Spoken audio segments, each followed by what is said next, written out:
And some people call Alabama the new tornado alley. Our state now averages more deadly tornadoes than any other in the country.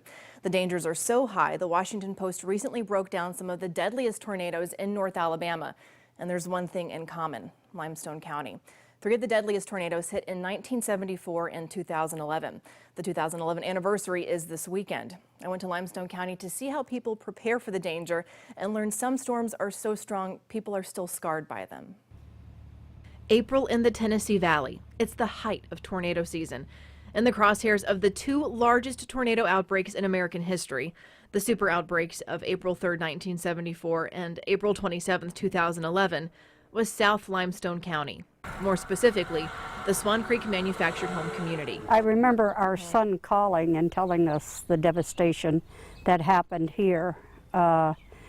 And things because of all the beautiful big trees that it had taken down, mostly up front by the office. Tornado Day, as many in the South now call that fateful day in 2011, brought 62 twisters to Alabama in a single day.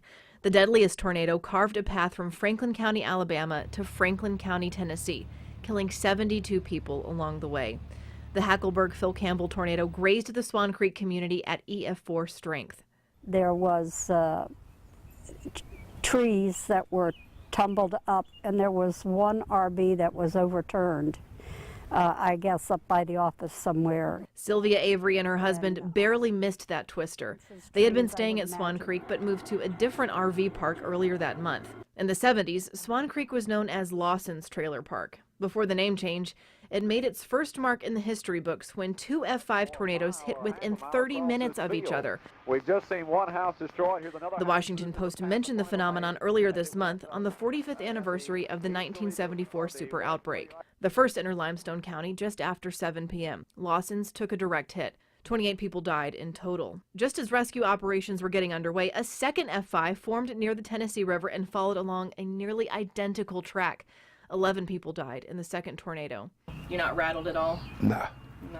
I asked if Limestone County's history with tornadoes has changed people's mindsets about living there. I don't pay it no mind. James Leslie remembers the 2011 outbreak well. After seeing the sky turn dark, he left his home to seek shelter elsewhere. Weeks passed before he could get back. I don't ever talk about the tornadoes when they come through. Why is that? Just don't. Be like me. Sometimes I just ride it out.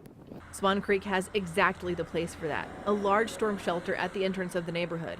Now, both James and Sylvia tell me that they feel comfortable living in Swan Creek because of this. This community storm shelter is open 24 hours a day, 7 days a week. And like most county shelters, there doesn't have to be a tornado watch for the shelter to be open. And they can go there anytime they like. They can bring their pets and stay as long as they'd like.